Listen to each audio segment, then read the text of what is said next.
Hello everybody and welcome.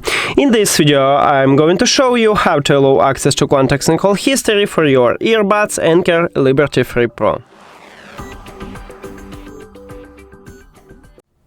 You have to start by open settings and then go to connected devices.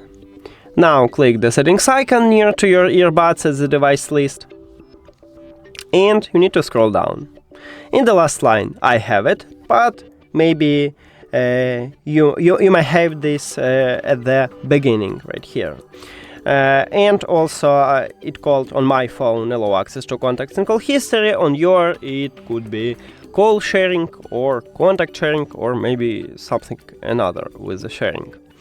To enable it you need to click at the slider near to it, and we did it. Thank you for watching this video. If you found it helpful, please consider subscribing to the channel and leave the like on the video. See you later!